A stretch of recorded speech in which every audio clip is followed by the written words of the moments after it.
The day the final payment cleared, I came home with trembling hands and a quiet kind of triumph that tasted like freedom after years of swallowing exhaustion. The house was still, the air thick with the faint smell of stale coffee, the scent of every late night I'd spent keeping this place afloat, while my mother, Elena, and sister Arya drifted through life untouched by consequence. They say 40% of family caregivers suffer from burnout, and I was one of them, running on fumes and silence, convincing myself love meant sacrifice. But that day, the weight was gone, the mortgage finally mine. I set the keys on the kitchen table, feeling the hum of victory in my fingertips until I heard the sharp rhythm of heels clicking on tile.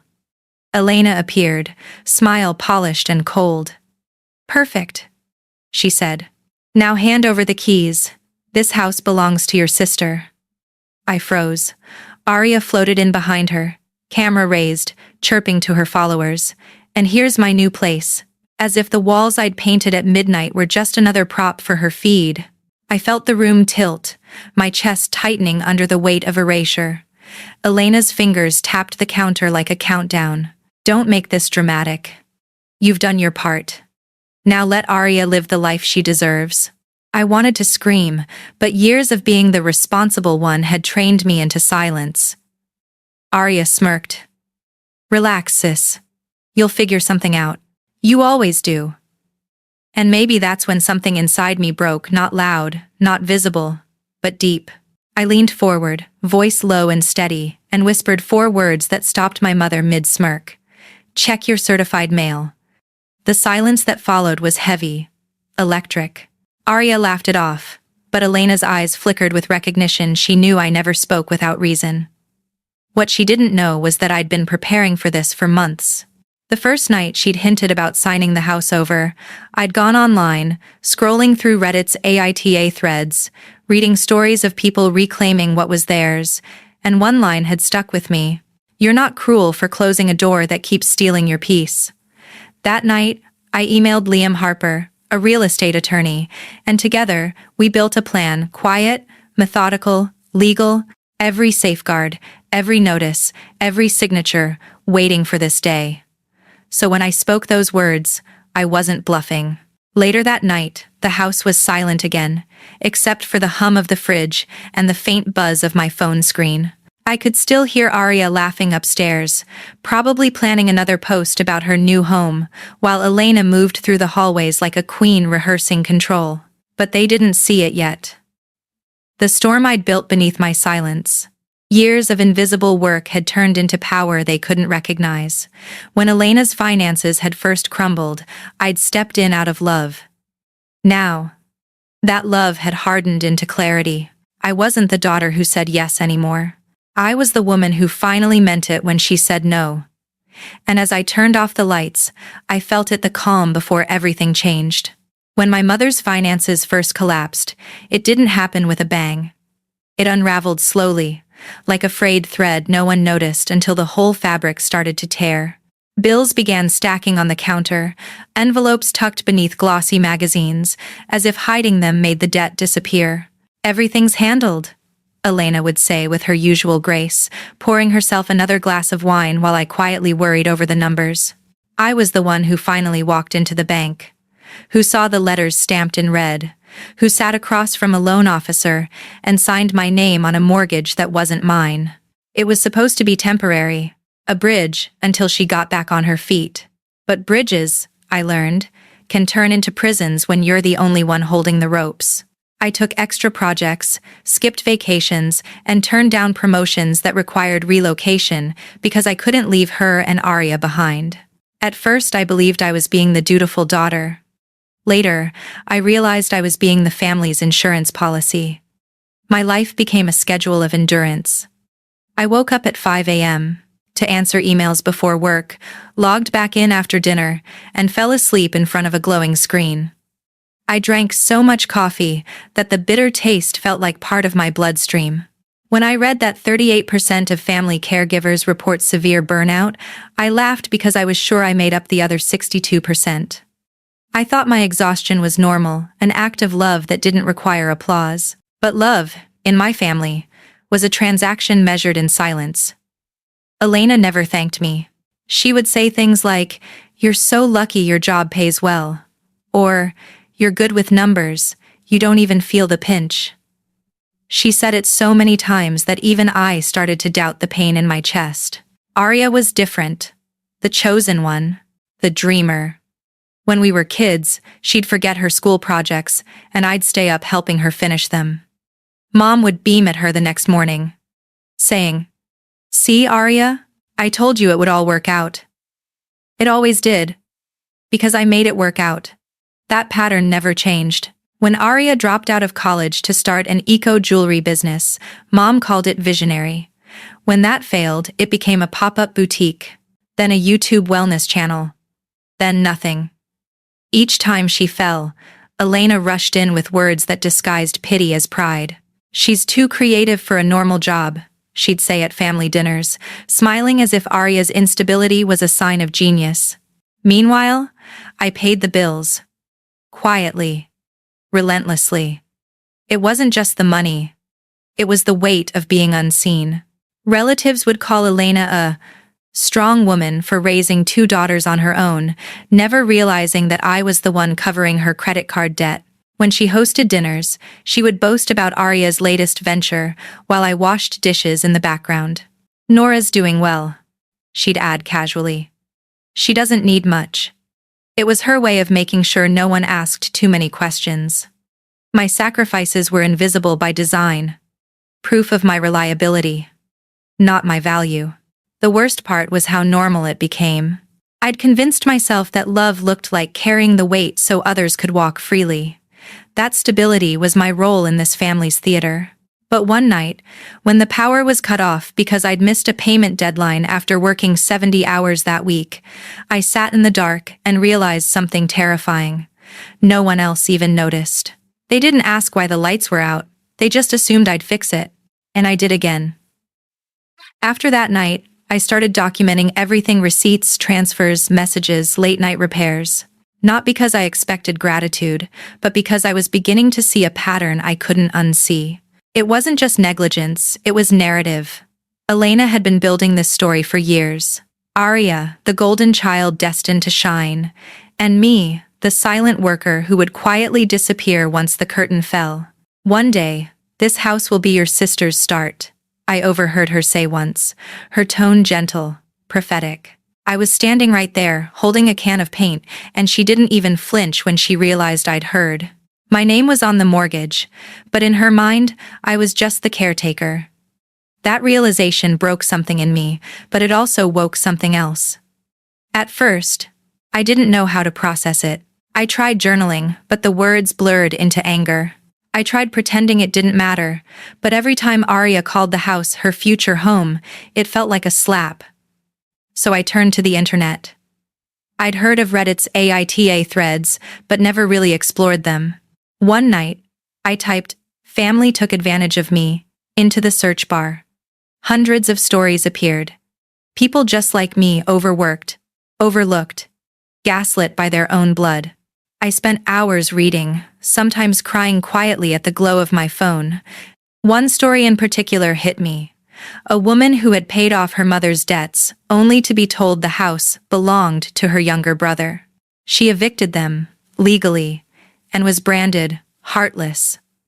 But the top comment said, "You're not heartless for setting boundaries. You're healed for finally choosing yourself." That sentence burrowed into me. I created an anonymous account and posted my own version of events. I didn't name names, just described the exhaustion, the manipulation, the twisted pride. The responses came pouring in, hundreds of strangers, telling me what no one in my life ever had. "You deserve peace. You are not crazy. You're allowed to stop bleeding for people who keep cutting you." That validation shouldn't have meant so much, but it did. Because for the first time, I wasn't the only one carrying the blame. A few weeks later, I booked a therapy session. It felt strange at first, sitting across from someone who didn't know the family script, who didn't dismiss my words as exaggeration. The therapist, Dr. Reeves, listened quietly, then said something that stuck. "Boundaries aren't walls, Nora. They're doors with locks you control. You can decide who gets a key. It sounded simple, almost too gentle for the storm inside me, but it was the first time I realized that protecting myself didn't make me cruel. It made me whole. Still, I hesitated. Setting boundaries in this family was like declaring war. Every time I said, no, Elena acted wounded, as if I'd struck her. After everything I've done for you, she'd say, her voice trembling just enough to make me feel guilty. I started recognizing the pattern, a cycle of guilt, appeasement, and silence. A Brightside article I stumbled across one night put it perfectly. When you're raised to keep peace, you'll mistake your own discomfort for love. That was me. For 32 years, I had mistaken discomfort for devotion. The more I reflected, the clearer the pattern became. Elena wasn't suddenly greedy. She'd been rehearsing this script for decades.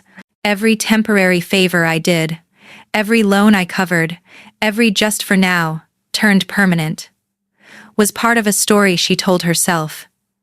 That I was strong enough to absorb it all, so she didn't have to. Arya, meanwhile, was cast as the fragile one, the artist soul, too delicate for real life. Their roles were fixed, and mine was written in silence. It's strange how family can train you to disappear in plain sight. I remember one afternoon when our neighbor, Mrs. Klein, saw Arya's car parked in my driveway and asked, "Why does your sister always take your spot?" I laughed it off, saying it didn't matter, though deep down I knew it did. It was symbolic. Arya always in my place, always given what I earned. That night, I couldn't shake the image of my own driveway being claimed by someone else. The resentment scared me. Not because it existed, but because it felt justified. The years blurred into a rhythm of survival. Work, pay, fix, repeat. My therapist once told me that unacknowledged resentment becomes fatigue. She was right. I started losing time, forgetting meals, staring at screens long after I'd stopped reading. The walls of the house felt tighter, the air heavier. I'd become the ghost of my own generosity. Then came the moment that changed everything. Elena, smiling over dinner, casually saying, "Once you finish paying off the house, we'll put it in Arya's name. She'll need stability for her next project." She said it like a family plan, not a betrayal. Arya nodded, already scrolling on her phone. I remember sitting there, feeling something inside me harden into decision. That night, I reached out to Liam Harper. I'd met him once through a client, a quiet, methodical attorney with the calm of someone who'd seen every kind of betrayal imaginable. When I explained my situation, he didn't sound surprised. "You'd be amazed," he said, "how many people build their own cages out of loyalty." He reviewed the deed, confirmed the title was solely mine, and then walked me through everything I needed to protect myself. Notices, revocations, even a civil standby in case things escalated. He didn't just give me legal advice, he gave me language for boundaries I'd never known I could have. For the first time in years, I felt the scales tipping. My silence, once their weapon, was becoming my armor. I started planning not out of vengeance but preservation. Each document signed, each email drafted, was another small act of liberation. The final payment was the trigger. The moment I hit send on that last transfer, the rest of the plan moved like clockwork. And when I whispered those 4 words, "Check your certified mail," I wasn't just warning Elena, I was declaring the end of an era. That night, as I lay awake listening to the hum of the air conditioner, I felt the fatigue lifting for the first time in years. Not gone, but lighter, like grief finally exhaled. The storm hadn't broken yet, but the wind had changed direction. They still believed I was the dutiful daughter, the dependable one who would fold at the sight of tears. But they didn't know that the girl who once paid silently had learned how to make silence her strategy. And as I drifted towards sleep, I realized something both terrifying and exhilarating. The story my mother had written for me was ending, and I was already writing the next chapter. The night after I whispered those 4 words, "Check your certified mail," I sat in my room, phone screen glowing like a small defiant flame against the dark. My hands still trembled. not from fear but from release. For years, every argument had ended the same way, me apologizing for wanting peace. But this time, I'd spoken from a place beyond fear. I wasn't asking for fairness anymore, I was enforcing it. Down the hall, I heard Elena pacing, her heels clicking across the floor like a metronome of denial. I knew what she'd find when she opened that envelope. It wasn't a threat. It was documentation, cold, clear, indisputable. The deed, the transfers, every receipt tied to my name, every legal thread she had tried to twist, now knotted firmly in my favor. Liam Harper had helped me stitch it all together, one clause at a time. Keep your emotions out of the paperwork, he'd advised during our final call. Justice doesn't need anger, it just needs precision. The next morning, I met Liam in his office, a minimalist space with pale wood and clean lines, sunlight cutting through blinds like measured order. He greeted me with that steady calm of his, slid a folder across the desk, and said, "It's time." Inside were copies of the filings, ownership affirmation, eviction notice drafted in case of refusal, and a separate packet for the financial discrepancies I'd quietly gathered over the years. "You've been careful," he said, "and now that matters." For a moment, I felt an old wave of guilt rise up, the reflexive kind that whispers, "You're betraying your family." But then I remembered the exhaustion, the nights I'd cried over bills no one else cared to see, and how that same family had betrayed me long before I ever picked up the phone. Liam noticed the hesitation and added, "This isn't revenge, Nora, it's reclamation." Still, a part of me wanted them to understand what they'd done, not just legally, but emotionally.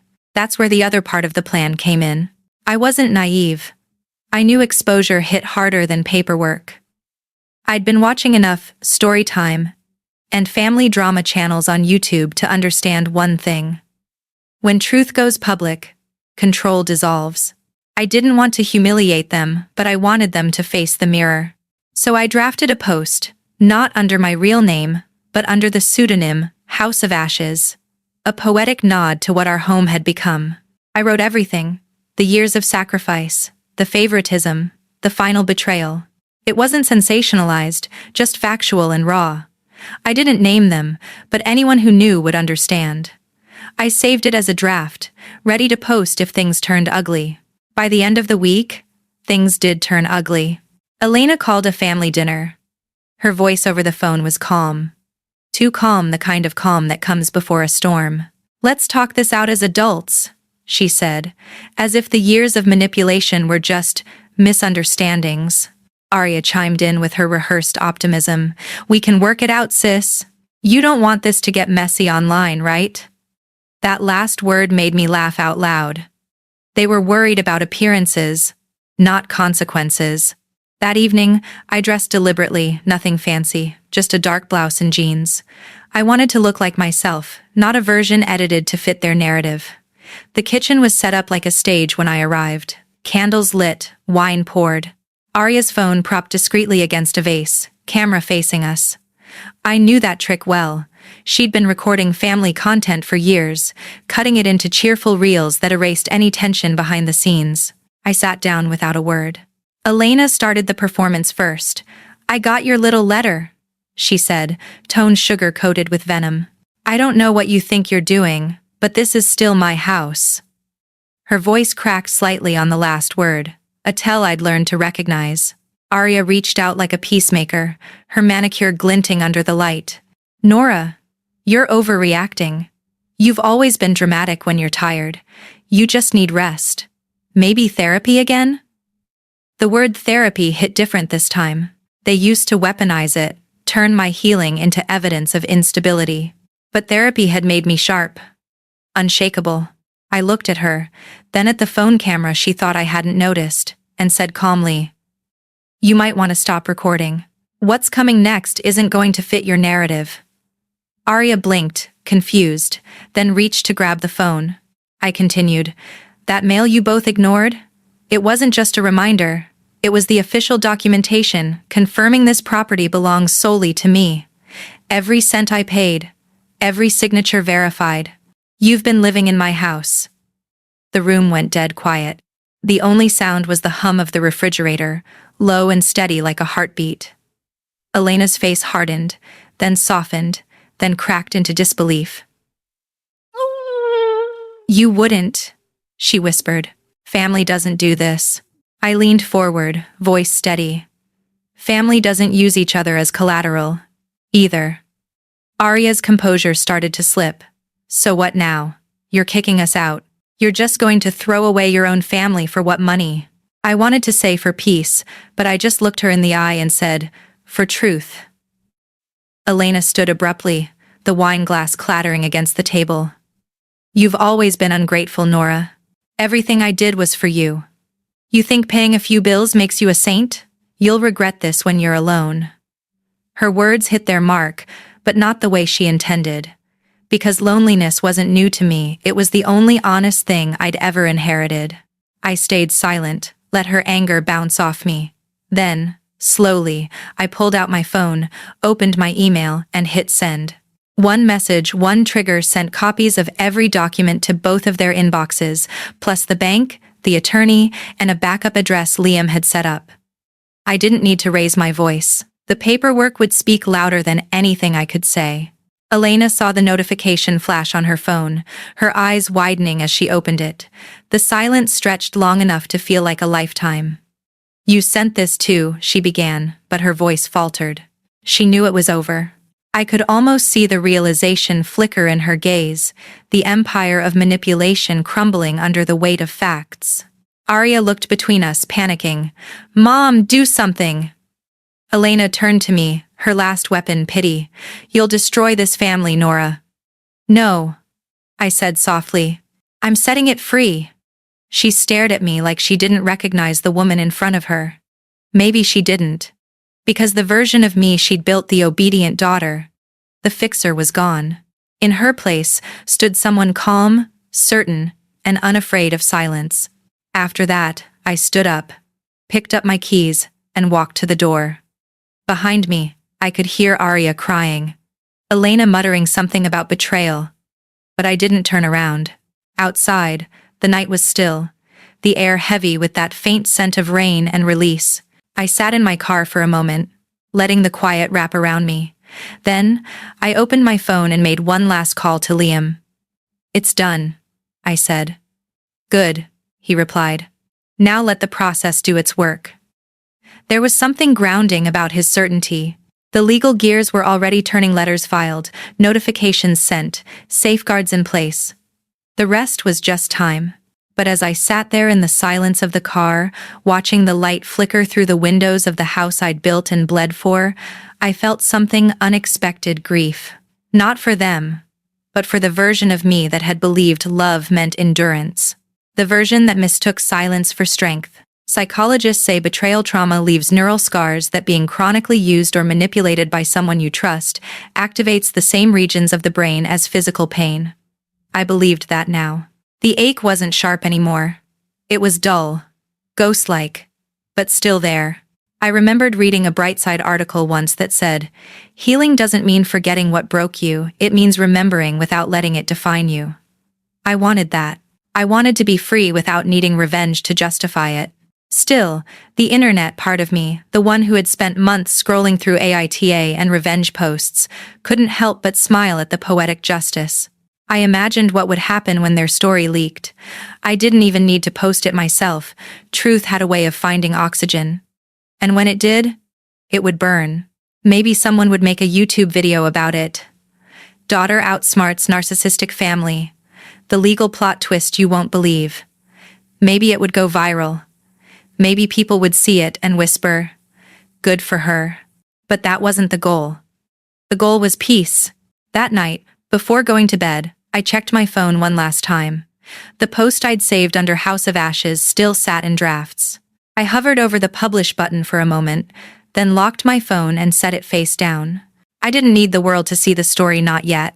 The real revenge was in reclaiming my narrative, not broadcasting their downfall. I slept better than I had in years. The next morning, the first crack appeared.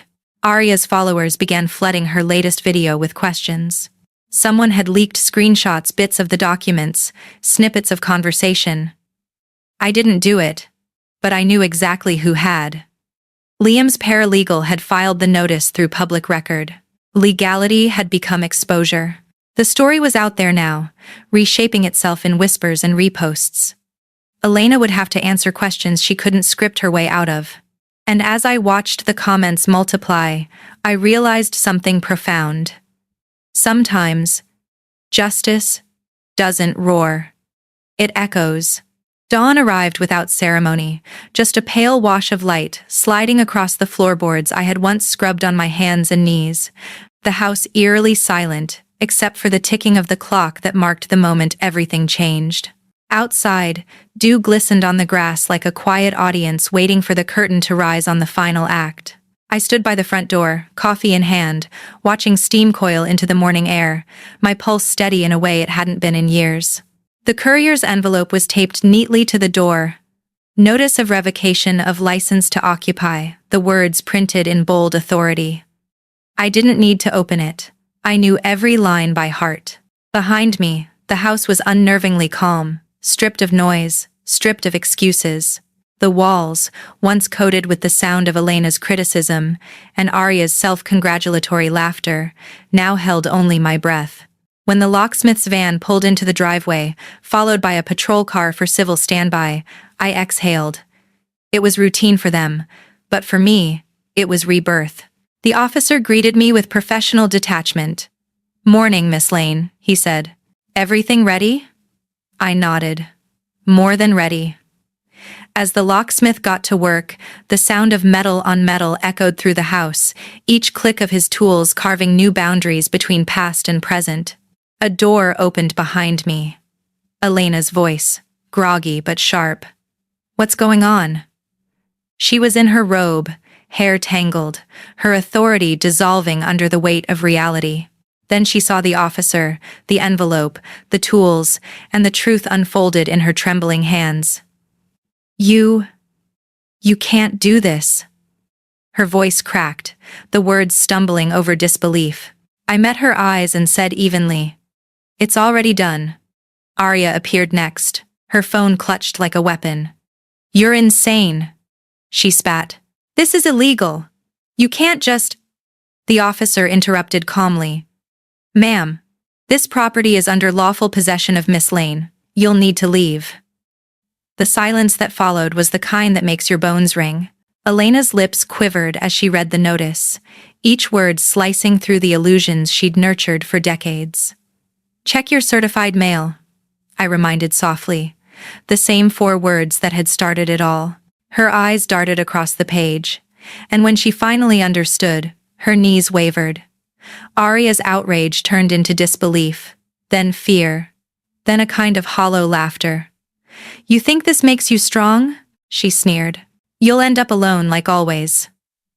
I wanted to tell her that solitude and loneliness weren't the same thing, but I didn't waste the breath. Instead, I watched as the officer escorted them outside, their belongings packed neatly in labeled bags, Arya's clothes, Elena's jewelry, miscellaneous items. Nothing damaged, nothing spiteful, just order. Justice without cruelty.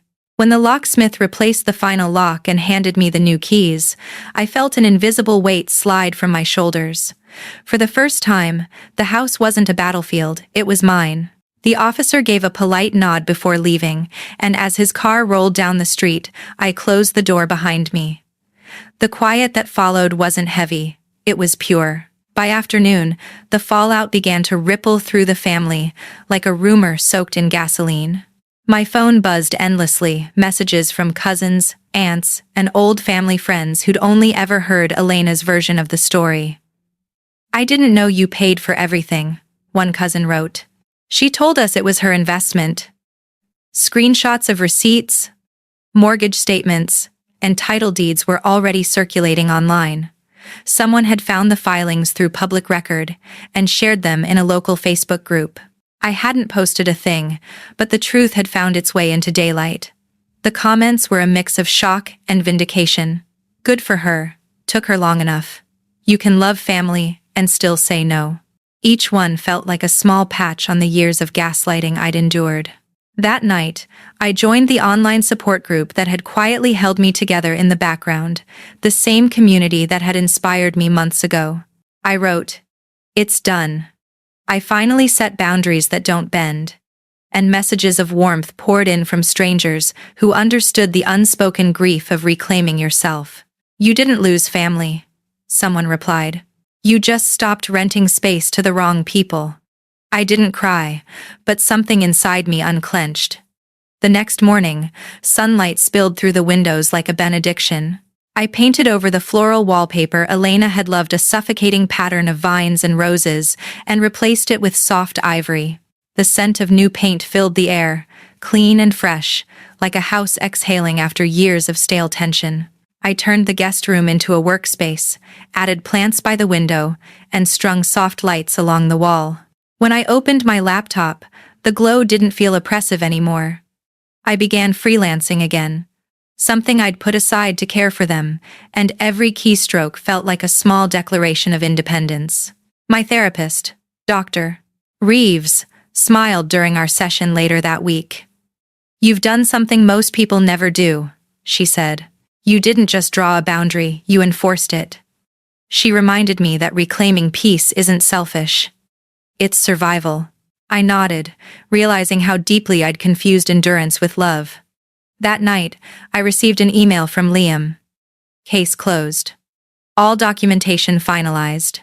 I reread it 3 times before whispering, "Thank you," into the quiet. Days passed before Elena tried to reach me again.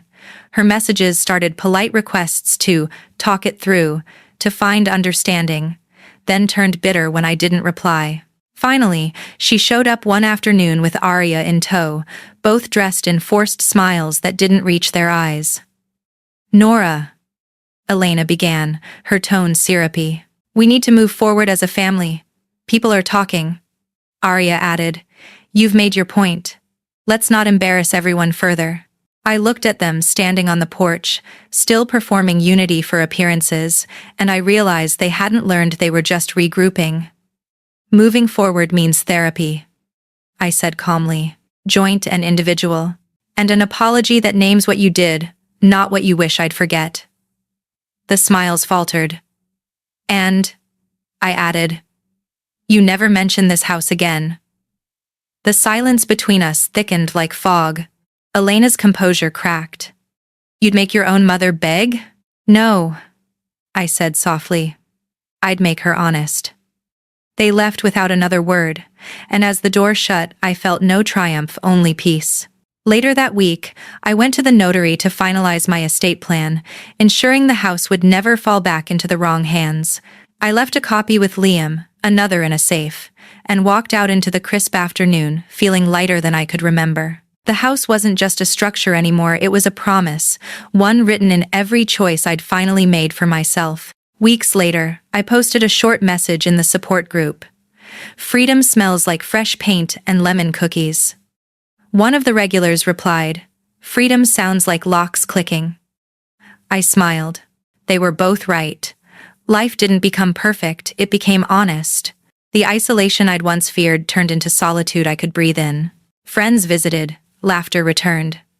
The walls no longer echoed with criticism but with warmth. Even my reflection looked different, steady, unflinching, whole. One evening, I walked to the porch, watered the fern Elena once complained was pointless, and watched the sky deepen into gold. I thought about all the people out there still trying to love their way through manipulation, still thinking endurance equals worth. "Don't," I whispered into the wind. "You can be kind without being a doormat. You can love people without letting them burn you." It wasn't advice for them, it was a reminder for me. As the last light faded, I locked the door, feeling the soft click reverberate through the house like a heartbeat, not of fear this time, but of ownership. I realized then that revenge had never been the real victory. It was self-respect. And that finally was something no one could take away.